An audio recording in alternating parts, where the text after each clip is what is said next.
we barely bring this topic up on this show over the last 7 years, but the Parkway. The Parkway. I know you were a proponent of it. Yes. It looks like it's not going to happen, at least in the north end, maybe in the down around here. What's your perspective? Has it gone by the wayside? Is there still a need? Do you see any potential that could be revived? It's no secret I've always supported the Parkway. As you know, one of the big issues in Northcrest is traffic on residential streets, Cumberland, Franklin, Dumble, McClellan, I could go on. And Northcrest is the fastest growing area in the city. So I've always supported the Parkway. This council does not, and that's fine. So I think what you'll see is there may be some discussion about building the southern portion of the Parkway, and perhaps looking for an alternative in the north end. We're proceeding with the Chemong Road widening, which is desperately needed. And so I think that's where you'll see council go, have a discussion about the southern portion, and then let's look for alternatives for the northern portion. One thing I've always heard is I'm against the north end, I want an alternative. Well, what is the alternative? So let's see what it is, what's the cost of it, and go from there. But I do know we need a solution desperately in Northcrest, and that's one thing I heard at the door. People would say, I support the Parkway, but let's just get a solution. Mm-hmm. So I'm hearing that loud and clear, and if it's not the Parkway, which I support, but if it's not the Parkway, let's get an alternative, let's get it on the plan, and let's get shovels in the ground and start building it. The Chemong Road's an interesting one.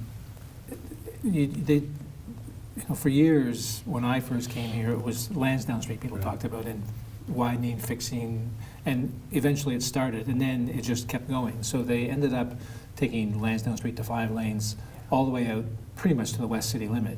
And now the same thing's happening with Park Hill Road.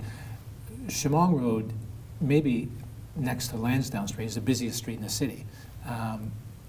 Yet it just kept getting pushed off and pushed off and pushed off. Was that because people were saying, well, if the Parkway comes, I mean, you still need to do Chemong Road, whether the Parkway's there or not.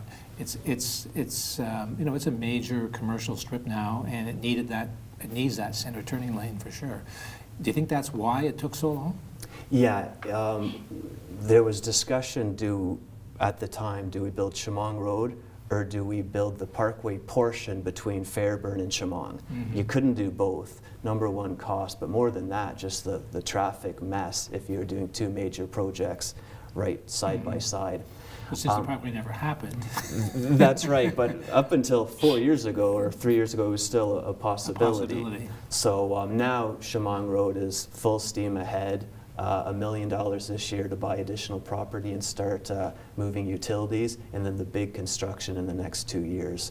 But to answer your question, yes, that was a discussion, which one goes first, and the reason council decided to go with the Parkway portion is number one at the time, the support for the Parkway, but also number two, from a stormwater management perspective, our engineering team argued that was a better approach, mm-hmm. doing that portion first, then Chemong Road. So yes. But the south end of Chemong Road, where Reed Street comes up at Park Hill and it does that funny little jog, where at one time that was part of the township, that could have been fixed anytime, really. And it just seems odd that that you're out there spending $10 million to widen Park Hill Road out to Brayley Drive next year, but that intersection's been sitting there as a mess for as long as I've been here. Mm-hmm. No, good point. And it's in the budget. We're pushing forward, and we got the support of council. So we'll see some big changes on Chemong Road the next 24 months.